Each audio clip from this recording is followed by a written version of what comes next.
Bienvenue à vous tous, heureux de vous retrouver. Le staff technique ou l'intelligence collective. L'organisation du staff technique autour du sportif et notamment du sportif de haut niveau est devenue de nos jours une exigence à prendre en compte pour la réalisation d'objectifs et de performances sportives. Cette organisation complexe nécessite une complémentarité des différents intervenants autour de l'athlète pour l'accompagner et le mener vers la voie du succès et aussi afin d'assurer la réussite du projet sportif. Qui sont ces intervenants qui constituent le staff? Quel est le rôle de chacun d'eux? Quelle relation entretiennent-ils entre eux? Quelle est la relation de chacun d'eux avec l'athlète? Est-il facile d'assurer la complémentarité recherchée? Ces questions et bien d'autres, nous les adresserons à nos invités qui pratiquent des spécialités différentes, mais tous mettent leur savoir-faire et leurs compétences au service du sportif. J'ai nommé Dr Abdelrahman Ghlaimi, médecin fédéral. Médecin fédéral au niveau de la fédération handisport, responsable de l'évaluation de la performance au niveau du Centre national de la fédération de football. Et suivi des athlètes au niveau de l'élite d'athlétisme. Et je suis médecin formé à Paris pour tout ce qui est biologie, médecine du sport. Vous êtes cardiologue? Non, j'ai fait de la réadaptation cardiaque en France, diplômé qu'on est en train de développer ici chez nous. Et vous pratiquez au niveau de... Oui, j'étais athlète de haut niveau, au niveau de basket Boufarik, la fameuse équipe de Foufarik, l'école qui a donné tous les lots. Donc vous vous occupez d'une population qui nécessite le plus peut-être la présence et le suivi d'un médecin, c'est les sportifs handisport. Donc vous êtes tout indiqué pour assister avec nous. Merci en tout cas d'avoir répondu à notre invitation. C'est moi que vous remercie pour l'invitation. Merci, c'est Abdelrahman. Nous avons aussi parmi nous un entraîneur de handball qui a fait ses preuves en équipe nationale et s'est spécialisé dans l'entraînement de la gente féminine. C'est Karim Achour, marhaba bik. Vous êtes actuellement à Albière, c'est ça? Oui, à Albière, je suis conseiller en sport. J'ai fait l'ISTS comme cursus pour la formation terrain. Et j'ai entraîné à Albière, ensuite j'ai fait le GSP 3 années aussi.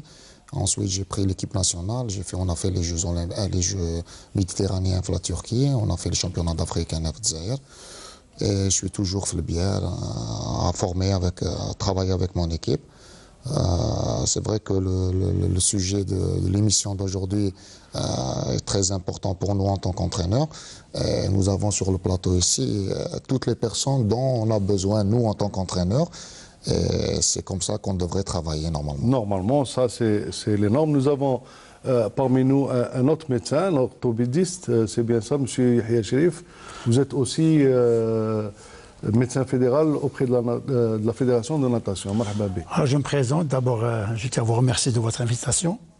Je suis professeur Yahya Cherif Mohamed, chirurgien orthopédiste de formation, médecin fédéral de la Fédération algérienne de natation, membre de la Commission nationale antidopage, très bien, président de la commission médicale de la Confédération africaine de natation et membre de la commission médicale de la Fédération internationale de natation. Et je suis ravi de voir aussi avec nous les entraîneurs et les préparateurs parce que en fait c'est un groupe, c'est tout un groupe autour d'un athlète. C'est ça, c'est les normes dont a parlé M. Karim Achour. Nous avons aussi parmi nous Alaeddine Taguia. Vous êtes préparateur physique, vous n'êtes pas entraîneur, vous êtes spécialisé dans la préparation physique. Exactement, j'ai fait comme cursus aussi conseiller en sport ici, promotion en 2004-2009. Et puis comme je m'intéressais à la préparation physique, j'ai fait la formation au centre d'expertise de la performance Gilles Comité à Dijon. Et puis j'étais préparateur physique de l'équipe nationale algérienne de volleyball de 2014 à septembre 2018. Et là, je suis préparateur physique permanent de l'équipe de Neder Riadi Bouch Barrerich de volleyball depuis déjà 4 ans. Est-ce que vous avez choisi cette spécialité par défaut ou par amour? Être préparateur physique, des fois, Et ça paraît que c'est un second rôle par rapport à l'entraîneur en chef. Non, un second rôle, je ne pense pas, mais parce que pour la simple raison que c'est... Vous l'avez aimé Oui, déjà en première année, il y avait 2 profs qui m'ont déjà... Orienté. Non, marqué par c'est-à-dire le travail physique. L'intérêt de travail physique et même, c'est-à-dire... en travaillant avec ces 2 profs, je les cite, M. Benzia Rachid et M. Elie Touami, qui nous a enseigné le judo et le deuxième technique de musculation. Déjà là, je me suis dit que c'est un domaine qui m'intéresse et ça serait comme en Algérie, on n'avait pas... Oui. C'est-à-dire ça a commencé à peine de sortir, c'est-à-dire de paraître un préparateur physique dans les staffs. Je me suis dit pourquoi pas aller vers une carrière dans la préparation physique. Ça vous plaît, vous êtes resté, donc ça vous plaît? Oui, c'est un domaine très passionnant, la préparation physique, parce que déjà c'est un travail d'équipe et après c'est justement c'est une part de l'entraîneur qui est délégué à un préparateur physique. C'est-à-dire, nous, avant, les entraîneurs faisaient tout. Même on a des entraîneurs, enfin, jusqu'à présent, je pense qu'il y a des entraîneurs qui font même le strapping. Oui, voilà. Maintenant, on va parler de tout ça, des manques et des pourquoi des choses. Moi, je voudrais... poser cette question à vous tous, messieurs. Qu'est-ce qui met en place l'organisation du staff? C'est-à-dire, on a l'entraîneur, le médecin, le préparateur physique, peut-être qu'il y a le kiné, etc. Qu'est-ce qui met en place cette organisation? Est-ce que c'est le club, l'entraîneur, à sa demande, le médecin qui exige qu'il y ait ceci, cela? Je pense que qui met l'organisation, il y a un responsable technique de ce club ou de cette fédération. Puis le responsable technique doit avoir ses équipes. Donc, s'il va par exemple vers le médical, il y aura un médecin fédéral qui fait son équipe, qui va collaborer pour donner un travail pour le technique. La même chose, le côté physique, il y a un préparateur physique parce qu'il y a un travail de terrain et un suivi de l'athlète. Et là, c'est toute une organisation à partir et maintenant surtout l'organigramme du ministère de la Jeunesse et des Sports, où par exemple, on met un pied d'égalité le médical avec la DTN. C'est un travail collégial, c'est-à-dire autour d'une table, on discute quels sont nos objectifs, quels sont nos moyens et qu'est-ce qu'on veut faire. C'est à partir de là qu'on démarre. Et si on va arriver vers des résultats, il faut quand même un staff et des décisions collégiales. Des gens spécialisés.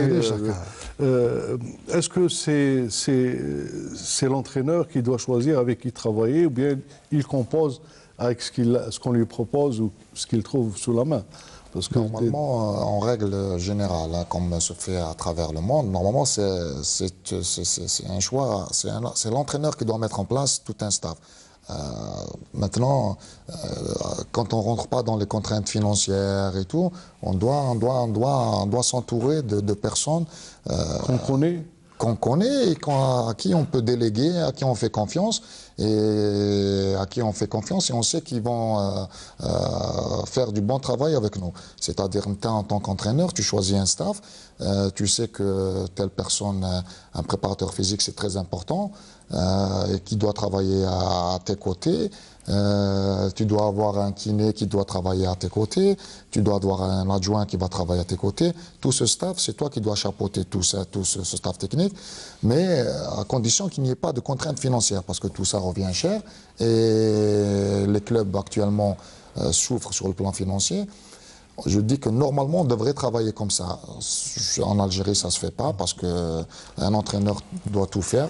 Et c'est faux ce qu'on est en train de faire parce qu'on est toujours, on revient toujours à l'aspect financier, mais grosso modo, dans tous les staffs, on devrait travailler comme on est sur ce plateau-là. Mais souvent, on a vu que, par exemple, les entraîneurs en chef qui ont travaillé avec la fédération, du moins de la fédération de football, ont tous, ou presque tous, ramener leur préparateur physique. C'est-à-dire qu'ils travaillent en duo, ils travaillent, et souvent le médecin aussi.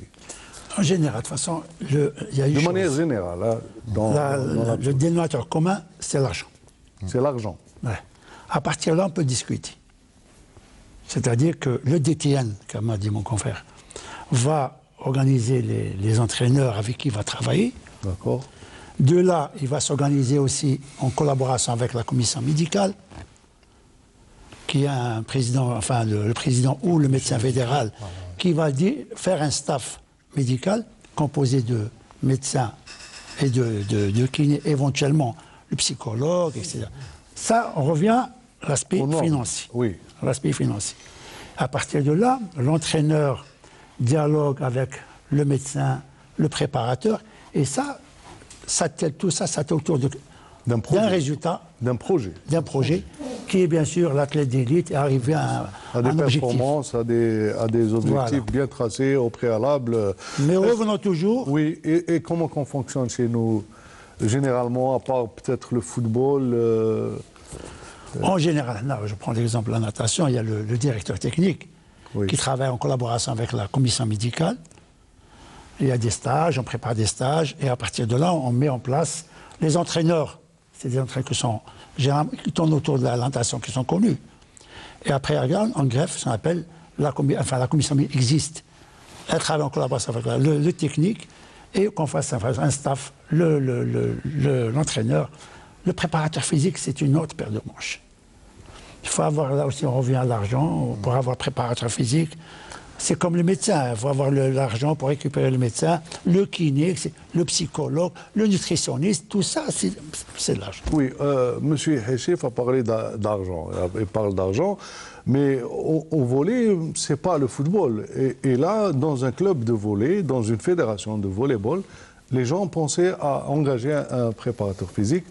Est-ce que ça demande énormément d'argent pour avoir les services d'un préparateur physique auprès de l'entraîneur et puis du staff médical? Oui, l'argent, c'est un facteur limitant dans la constitution des staffs. Voilà, en constituant des staffs, parce qu'il ne faut pas juste prendre c'est-à-dire le préparateur physique. Après, il y aura c'est-à-dire il y a des stages à l'étranger, il y a est-ce des compétitions. Participe ou pas? Voilà, est-ce qu'il participe? Personnellement, j'ai participé à toutes les compétitions de l'équipe nationale, sauf aux Jeux africains. À Brazzaville, là, parce que c'est le comité, il y avait un système de quotas. Voilà, un nombre de... Sinon, et honnêtement, je ne pense pas qu'un préparateur physique coûterait très cher. Par rapport à quand on recrute, par exemple, un joueur, c'est-à-dire, voilà. On recrute un joueur, je ne sais pas, on met c'est-à-dire de l'argent, grande somme, c'est des sommes colossales. Voilà. C'est-à-dire, peut-être le joueur, il va jouer 10 jours, il va se blesser, mais un préparateur physique, il est là. Toute la saison. Toute la saison, voilà. Il faut juste se rendre compte de l'importance d'un préparateur physique ou d'un préparateur mental, d'un nutritionniste, d'un préparateur mental dans le staff. Et après, si on veut de la performance, ça fonctionne comme ça. C'est-à-dire, ça ne peut pas fonctionner autrement. C'est-à-dire, on doit mettre de l'argent. C'est-à-dire en se comparant par... c'est un investissement. C'est un investissement, il y a un retour d'investissement. Oui. Voilà. C'est pour atteindre un objectif. Est-ce que vous souhaiterez avoir auprès de vous, à vos côtés, un préparateur physique pour vous libérer peut-être pour assurer d'autres tâches, pour vous perfectionner, pour progresser avec l'équipe? C'est-à-dire que nous, en tant qu'entraîneurs maintenant, surtout nous, on a été formés à l'ISTS, c'est-à-dire pour les présidents terminaux, tous les gens avec qui on travaille, pour eux, nous, on est capable de faire une préparation physique, et c'est vrai, nous, on est capable de faire une préparation physique. Maintenant, si je peux vous résumer un peu le rôle du préparateur physique. Mais la préparation physique, c'est... Je vais venir. Nous, c'est comme si que dans l'université, tu fais une formation générale. Après, tu as une spécialisation. Nous, c'est la même chose. C'est-à-dire, on fait un cursus d'une manière générale. Un tronc commun, où on touche à tout. Mais la préparation physique, c'est beaucoup plus pointilleux. Oui, il y a des gens qui se spécialisent dans ce domaine-là. Et nous, on aimerait bien avoir ce type de personnes qui travaillent avec nous parce que eux, leur quotidien, c'est ça. C'est trouver des méthodes de travail, s'approfondir dans leur domaine. Et eux, ils font que ça. Alors que nous, on a d'autres tâches qui nous perturbent un peu parce que on gère d'autres éléments qui ne sont pas, qui ne relèvent pas de leur fonction à eux. Nous, en tant qu'entraîneur, on aimerait bien déléguer la fonction de préparation physique. La préparation physique, on aimerait bien la déléguer à des gens spécialisés. Mais on revient toujours à l'aspect, comme vous l'avez indiqué, parce que les gens ne travaillent pas gratuitement. D'accord, donc il y a cette relation. On va voir à quel moment il peut intervenir. Les uns et les autres interviennent en début de saison, pendant la saison, au moment où il y a des blessures, au moment où on demande à faire un changement, etc. Le rôle des uns et des autres. Maintenant, on a vu que c'est des fonctions et des domaines différents. Mais il y a cette nécessité de travailler ensemble. Est-ce que vous pensez qu'il y a aussi, en plus de la nécessité de travailler ensemble, la nécessité de partage de connaissances? Je peux intervenir là. Pour enclencher tout ce qui a été dit, si on prend une définition de la performance, c'est la consommation maximale d'oxygène qui est la VO2 max. C'est l'adaptation d'échanges gazeux, respiratoires et cardiovasculaires à prélever, transporter et livrer l'oxygène aux muscles. Oui. Cette définition a des variabilités. Sont variabilités par le sexe, l'âge, l'hérédité, l'entraînement, désentraînement, nutrition et enfin récupération. Quand je dis nutrition, je rends tout. Ouais.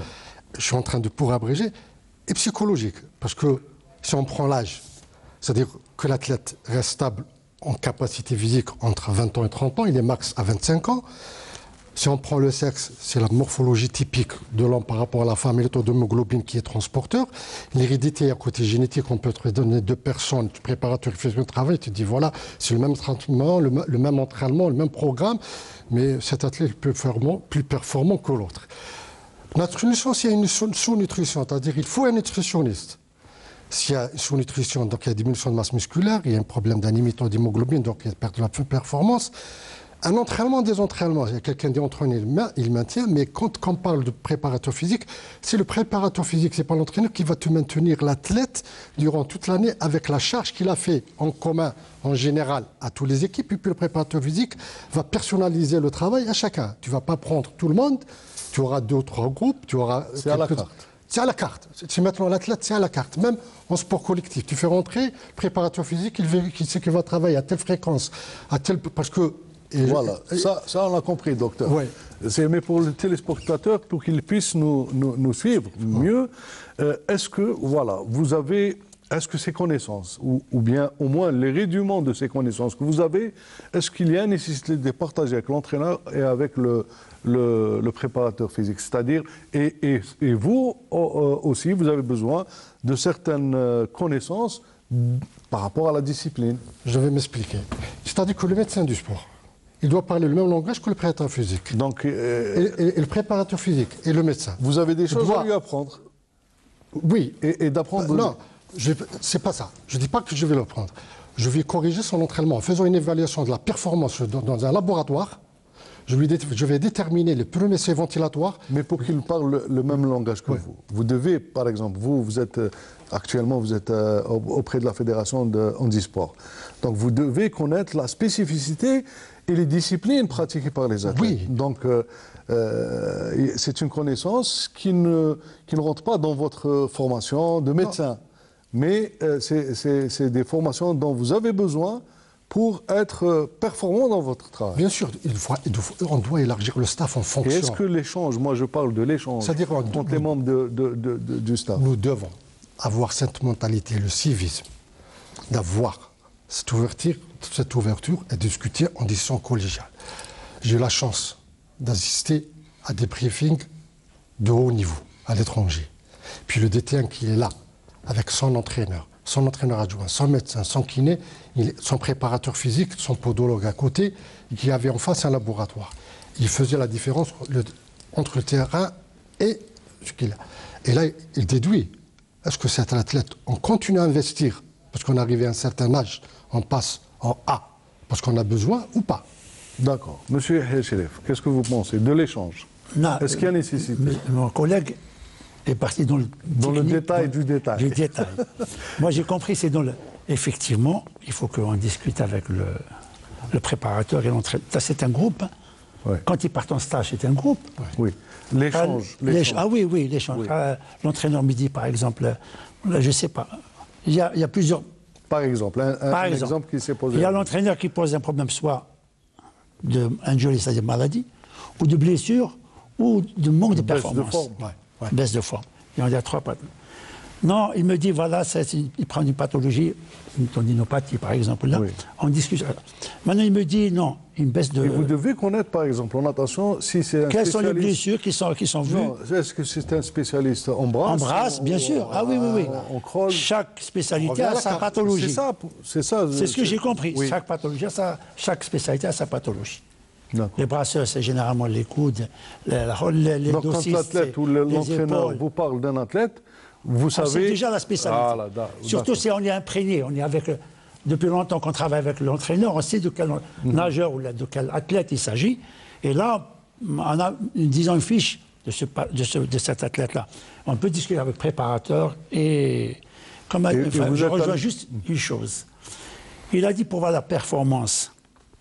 Je sais que ça c'est dans les laboratoires, c'est exactement.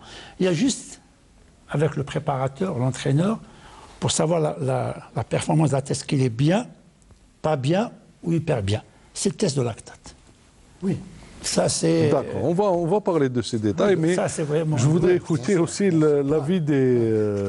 Est-ce que vous aussi, vous avez besoin d'avoir des connaissances qui doivent être transmises par le médecin et bien les comprendre pour pouvoir justement être performant dans votre tâche? Écoutez, la première étape, quand on prend en charge la préparation physique dans une discipline. Moi, j'ai fait l'ISTS, j'ai fait formation handball. Après là, je travaille avec le volley. Dans la préparation physique, la première chose qu'on doit faire, c'est analyser l'activité.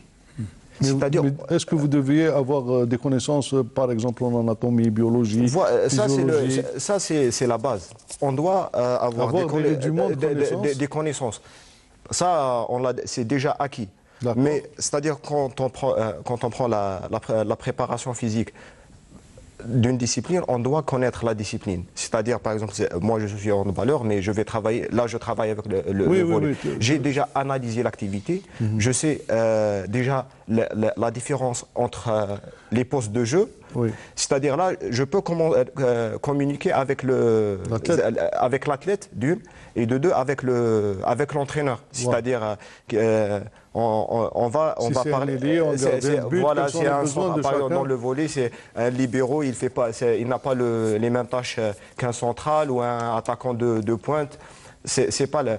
Et de deux, la deuxième, on doit connaître les blessures de cette discipline. Voilà. Moi, je voulais prévenir. Parce que le premier rôle de préparateur physique, c'est la prévention des blessures pendant l'entraînement et pendant la compétition. Et là, je peux communiquer avec le médecin ou avec le kinésithérapeute, c'est-à-dire soit avant la blessure. Et il faudrait que vous ayez un langage commun. Voilà.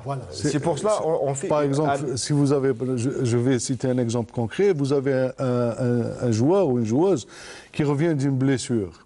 Donc il y a les soucis de l'entraîneur à prendre en charge, il faut le remettre vite en activité, en forme, et vous avez aussi les consignes du médecin. Je prends un exemple, une blessure, une tendinopathie.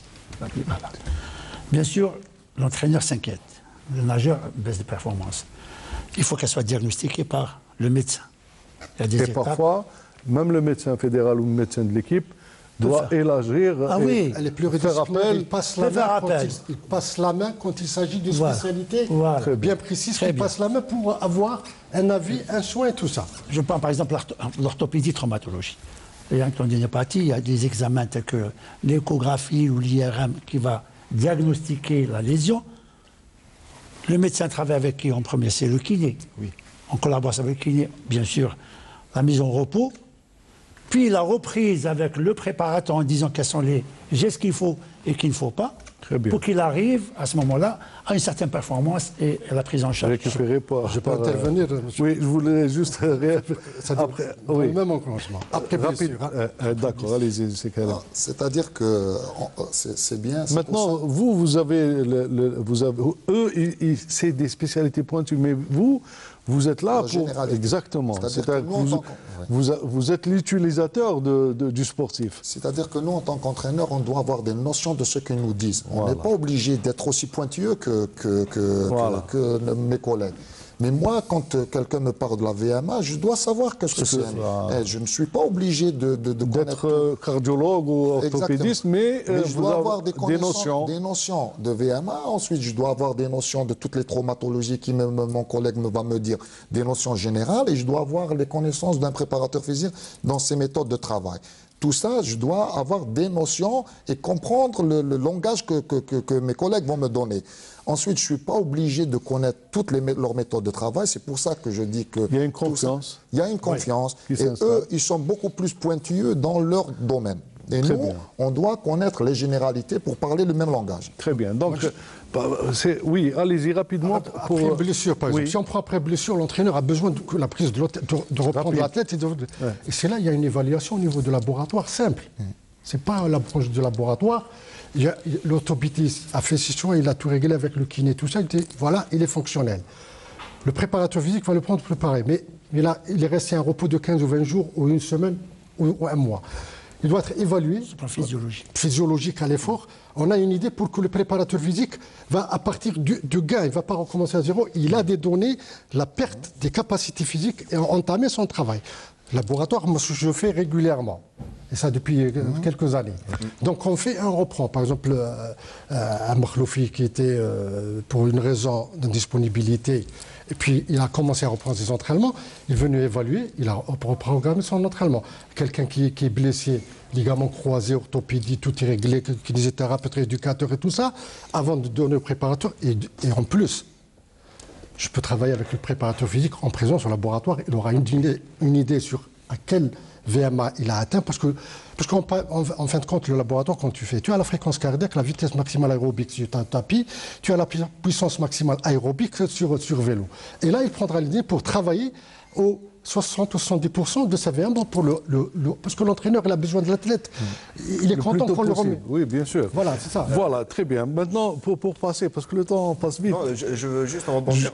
Oui, rapidement, en bref. Par rapport à ce que dit le professeur. Voilà, le professeur. En fait, en ce moment, parce que le calendrier il est chargé. Et on ne veut pas que l'athlète perde ses capacités physiques. Alors là, il y a le médecin, il y a le kiné, et en ce moment, on travaille même avec l'athlète.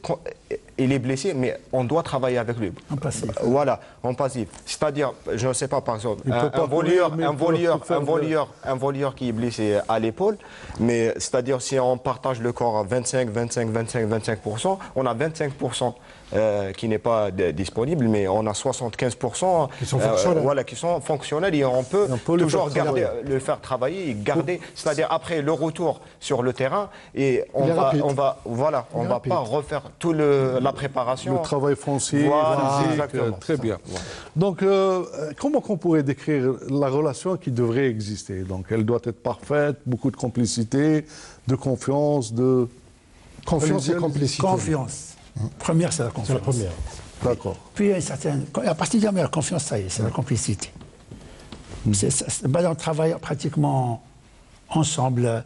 Je sais ce qu'il veut. Et c'est ce qu'il peut attendre de vous, etc. Donc c'est une relation de confiance. Oui, c'est un transfert positif. De complicité. Le coach, il a toute une équipe autour. La seule chose, son athlète ne se blesse pas, il faut prévenir les blessures, être pris tout le temps. S'il se blesse, le ramener rapidement à la compétition.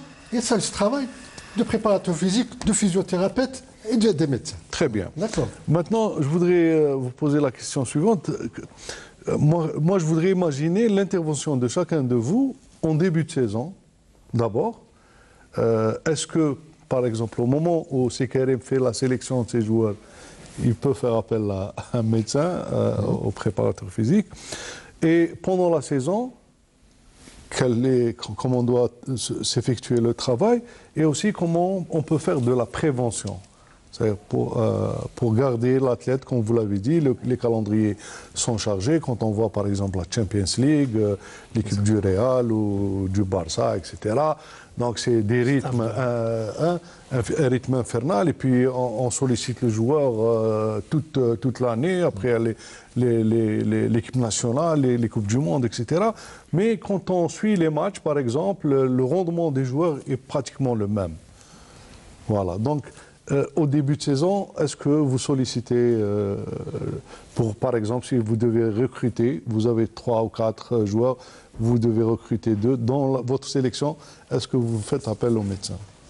Enfin, nous, ce qu'on est en train de parler, c'est que c'est l'idéal. C'est l'idéal pour un entraîneur. Parce qu'on doit d'abord commencer à évaluer l'athlète. Au départ, on doit passer en début de saison. On doit passer chez notre collègue là-bas parce que c'est lui qui va nous donner déjà même avant de commencer à pratiquer le sport. Avant de commencer. Soit dans une équipe.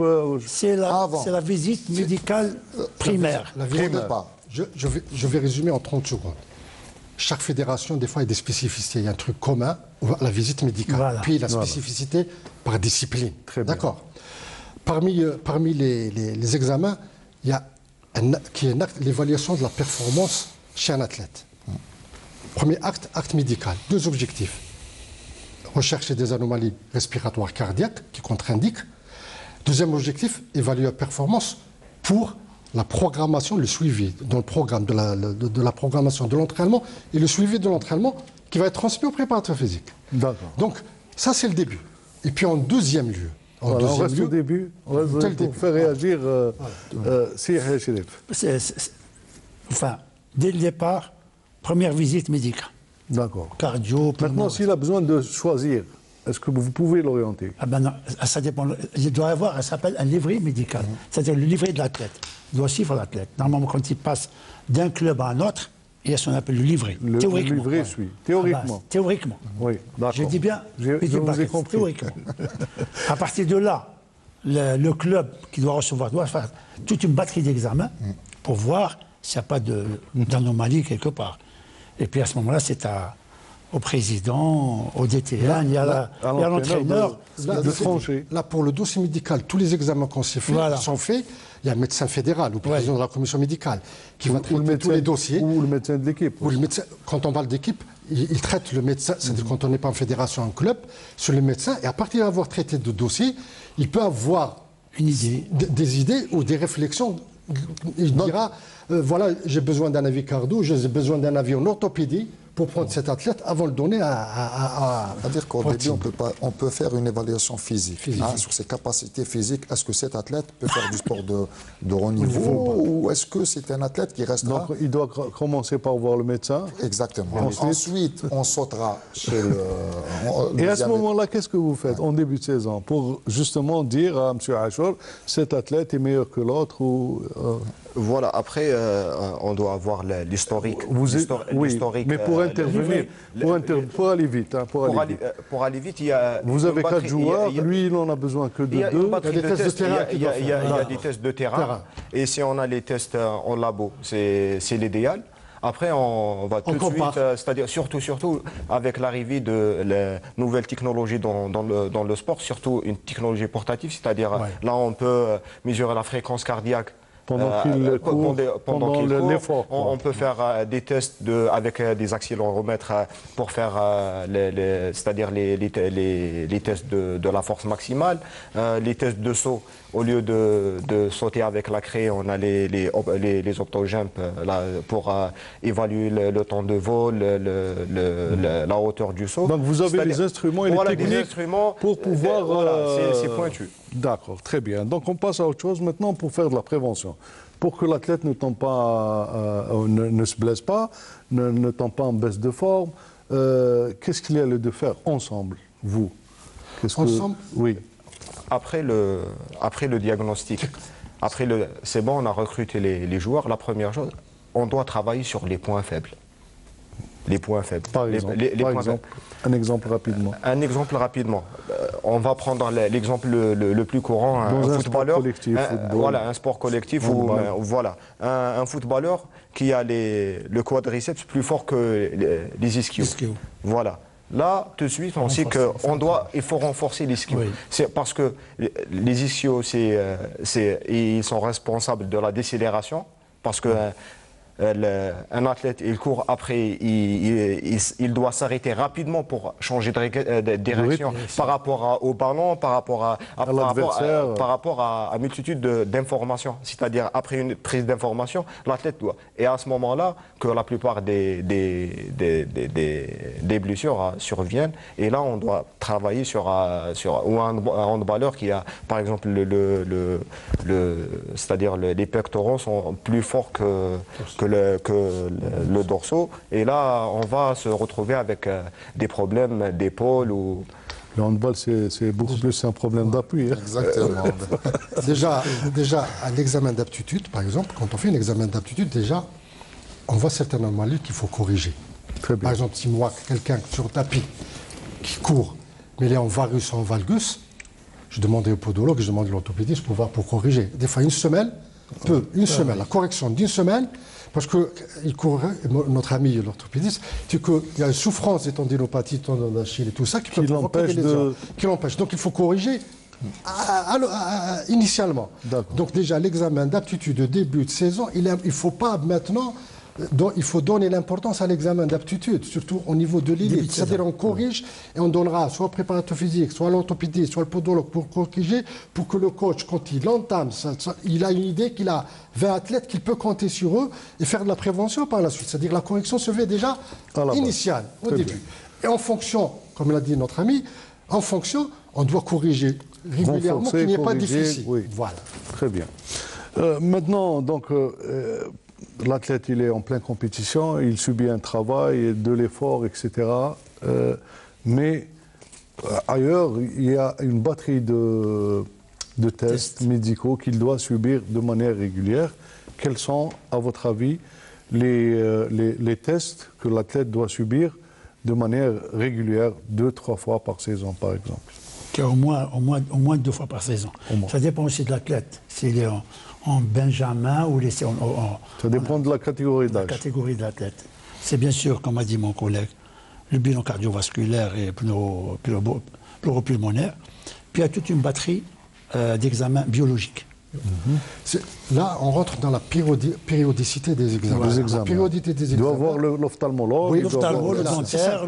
La périodicité de l'examen, elle est décrite pour chaque fédération. Et dès qu'elle arrive, c'est le médecin fédéral qui va jouer le rôle. Même, on arrive, on fait un stage, et c'est ça qu'il faut arriver, d'avoir un stage, on rassemble les athlètes pour 2-3 jours pour le contrôle médical et on les libère. C'est-à-dire qu'il faut un examen ophtalmique aussi. C'est-à-dire que tu vas avoir un athlète qui pose problème ophtalmique, et puis c'est pas la simple acuité visuelle qui va te dire qu'il a une bonne vision. Surtout pour la population qui vous intéresse. Oui, le visuel, c'est dans des sports. Nous, il faut qu'il ait, surtout les visuels, il faut qu'il ait des problèmes visuels pour avoir les licences et les passes. Aussi, il y a le côté mental. Par exemple, si tu prends une périodicité, par exemple, la prise en charge psychologique chez l'enfant doit être 2 à 3 ans. Maintenant, on est revenu. On faisait une seule fois parce que l'athlète, au moment, ses copains jouent et tout ça, le coach l'impose à venir, à s'entraîner, à faire la sieste, à ne pas manger ça, on n'a pas mangé ça. Donc, on est passé, il y a eu de grands problèmes où il y a une perturbation psychologique chez les enfants, c'est pour ça qu'ils deviennent agressifs et tout ça. Et on fait un contrôle mental et ensuite il y a une préparation mentale par le psychologue. Donc, il y a la période, si je prendrai un autre examen, par exemple, et là, il me rejoindrait, mon ami. Tu prends un judoka, un boxeur qui tape dans la tête, la tête cervicale. Il faut, par exemple, les commotions, qu'il faut faire une IRM cervicale chaque année dans l'examen avant qu'il y ait des complications pour l'arrêter. Ils sont allés plus loin. Ouais.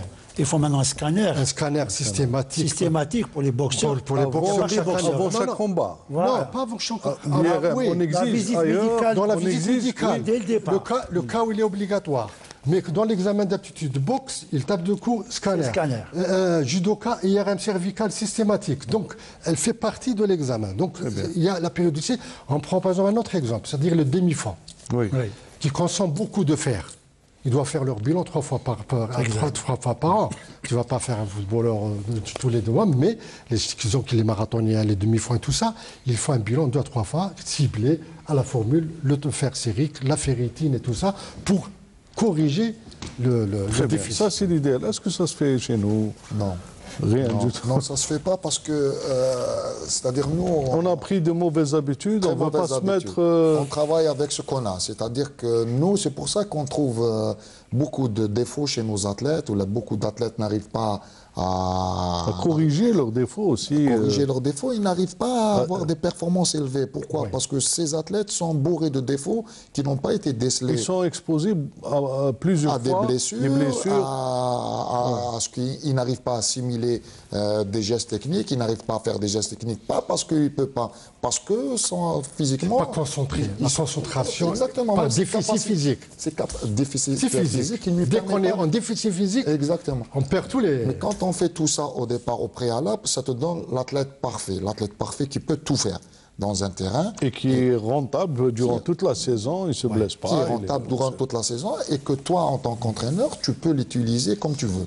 C'est-à-dire que tu n'as pas de contrainte que cet athlète... Et en handball, ça arrive souvent. Des fois, on a d'excellents handballeurs, mais ils sont, malheureusement, et c'est les meilleurs, sont souvent blessés. Exactement. Pourquoi? Parce qu'ils ont même des très jeunes, ceux qui arrivent en senior, en équipe nationale, ils ne sont pas disponibles. Parce qu'on n'est pas entouré de gens comme on est là, où chacun va te donner des informations sur cet athlète. Et peut-être que cet athlète a un manque sur ses capacités physiques, ou cet athlète sera excellent jusqu'en junior, et en senior, par rapport à ses qualités physiques, il ne peut pas avoir des performances à un certain stade qui exige la compétition de haut niveau. Qui exige d'autres qualités physiques, c'est-à-dire qu'un junior, ce n'est pas comme un senior. C'est pour ça qu'on a besoin, pour travailler en staff, pour faire un travail correctement, il faut avoir un staff élargi. Et maintenant, si on parle de moyens financiers et tout, c'est pour ça qu'ici, chez nous, en Algérie, un entraîneur, des fois, est obligé de tout faire. Et c'est pour ça qu'on n'arrive pas à atteindre des performances aussi importantes que les autres nations. Très bien. Maintenant, on revient à l'élément central de notre débat, c'est l'athlète lui-même. Maintenant, cet athlète, il a des relations avec vous tous, avec le médecin, avec le préparateur physique, avec le coach. Est-ce que c'est les mêmes rapports? Est-ce qu'il fait plus confiance à l'un qu'à l'autre? Est-ce qu'il se confie plus à l'un qu'à l'autre? Est-ce qu'il y a un langage à tenir avec celui-là et pas l'autre? Tout dépend, je pense, de la relation de la personne avec l'athlète. C'est vrai qu'avec le médecin, même si on discute, etc., peut-être qu'il est un peu réservé, parce qu'il a peut-être peur aussi de dire certaines pathologies que le médecin peut-être n'a pas vues encore, décider qu'il va l'arrêter de l'équipe nationale ou autre, qu'il va se confier peut-être au préparateur physique ou au kiné. Le kiné, ah oui, la cheville ouvrière, c'est le kiné aussi, il faut dire la vérité. Oui. Parce que le kiné reste avec lui, il discute avec lui pendant 10 minutes, etc. Il le met à l'aise, il le soulage. Donc il y a une discussion. Même le rapport je sais pas, même avec l'entraîneur, je ne sais pas. Il va peut-être il aura un peu peur de son entraîneur. Il a le respect de son entraîneur. Il se relâche beaucoup plus avec le préparateur physique et le kiné. Enfin, je pense, c'est mon avis. Hein. Par expérience. Parce qu'avec le kiné, il est plus détendu, il a le massage, il est détendu, il peut discuter. Avec le médecin, même s'il est bien, il est tout à fait bien, mais il restera toujours sur ses... Il y a certaines... J'ai une autre expérience. Oui, je confirme ce que le docteur a dit. C'est les athlètes, généralement, sont plus à l'aise avec les kinés parce qu'il y a le travail de proximité. Il y a cette intimité qui s'installe généralement entre le kiné et le c'est un moment de détente où on baisse toutes les vigilances. On baisse toutes les vigilances, mais personnellement, c'est ce que j'aime dans le sport, c'est il y a la relation, oui, c'est les relations humaines, c'est-à-dire quand on met l'athlète à l'aise, c'est-à-dire on va lui aborder d'une façon, c'est-à-dire pour nous dire s'il a des problèmes, pourquoi il n'a pas travaillé en club, pourquoi, c'est-à-dire surtout après les résultats. des tests. C'est-à-dire, on va voir des anomalies, pourquoi vous n'êtes pas entraîné en club. Ou là, à ce moment-là, il y a un retour, il y a un feedback. Et il y a un travail psychologue aussi. L'athlète, comme disaient mes collègues, il aura beaucoup plus d'affinité avec le préparateur physique et le kiné. Pourquoi? Voilà. Parce qu'il y a un travail dans l'individualisation de l'entraînement. Le kiné est appelé à courir, à faire des exercices avec plutôt le préparateur physique, est appelé à travailler individuellement avec cet athlète. Alors qu'il va travailler avec lui, ce sera des cours, ce sera des exercices sur la musculation. C'est les mêmes efforts fournis. Et souvent, il est fait avec lui. Oui. Le kiné, c'est la même chose, c'est le toucher, c'est lui qui va le soulager. Tout. Donc il y a de la complicité qui est beaucoup plus grande avec les kinés et les préparateurs physiques. Avec l'entraîneur, c'est une autre relation. Avec l'entraîneur, c'est une autre relation où l'entraîneur, ce sera beaucoup plus... C'est lui qui va être exigeant, c'est lui qui va être carré avec lui. Le kiné et le préparateur physique, c'est beaucoup plus la détente. Ils ne sont pas là pour exiger énormément de lui. Ils sont là pour le retaper, pour le soulager. Ils vont être exigeants avec lui, mais ils vont être malins. C'est-à-dire ils vont courir avec lui. Il y a l'exigence. Je pense que Karim voulait dire, c'est-à-dire parce qu'on est que deux, surtout dans le travail individuel.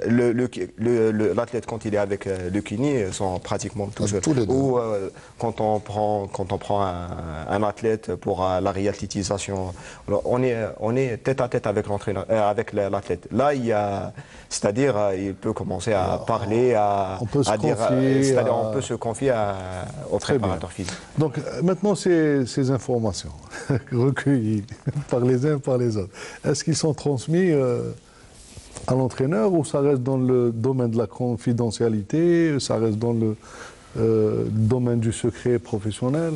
Il y a deux volets, je pense. Il y a tout ce qui est volet médical, confidentiel, ça c'est entre le médecin, l'athlète et éventuellement l'entraîneur, parce qu'il faut discuter. Il y a le deuxième volet qui est plus large, on peut discuter avec le... Mais il y a certaines, je pense que pour le secret médical, ça existe. Oui, parce qu'il y a une chose qu'il faut savoir. Vous êtes devant une situation un peu délicate. Ouais. Donc, vous avez cet athlète. D'abord, il y a une relation, peut-être, surtout si c'est un athlète que vous voyez de manière régulière et tout. Donc, il y a une relation qui s'établit entre le médecin et l'athlète. Vous connaissez peut-être sa situation sociale, la nécessité de continuer à faire de la compétition, etc. Vous soupçonnez peut-être une... Ah non, s'il y a un risque pour sa santé, là, on n'en discute pas. Là, il y a l'entraîneur, on met un point direct, on fait un staff avec l'entraîneur, le DTN éventuellement. Enfin, tout le staff va se réunir pour ce dossier-là. Et là, prendre une décision. Si sa santé risque d'avoir quelque chose, c'est-à-dire que risque d'avoir un problème de santé, il vaut mieux à ce moment-là s'arrêter définitivement. Très bien. Le plus important, c'est que l'athlète, quand avec le médecin, la relation médecin, c'est-à-dire la première chose qu'il veut déjà, quand tu le consultes, il faut qu'il consulte lui et son athlète. Pour que l'athlète soit en confiance, il peut raconter des choses et certaines choses que peut dire au médecin. Et par complicité, tu peux, quand c'est pas sur le médical, tu peux, avec l'entraîneur, donner un peu la situation de son athlète pour qu'il le gère d'une manière ou d'une autre. D'une manière ou d'une autre. Et pour les décisions, c'est-à-dire que tu es obligé en tant que médecin, nous on n'en dit pas, c'est-à-dire qu'avant le départ, moi je signe. Est-ce que ces athlètes, quand l'athlète, non, je peux, le DTN, ils sont mon entraîneur, il lui dit jamais, tu vois que le médecin, s'il est d'accord, s'il signe, parce que tu as un problème. C'est le médecin qui tranche. Qui tranche, des fois il tranche, mais des fois j'ai eu un problème avec certains athlètes. Non, pas certains athlètes. Moi, les athlètes, comme je le connais depuis 20 ans, je suis en handisport. Donc j'ai eu l'habitude, donc ils me connaissent. S'ils ont un problème, on m'appelle. Même le soir, j'ai un problème, surtout avec le problème de dopage. Parce que j'ai fait un engagement et qu'ils signent.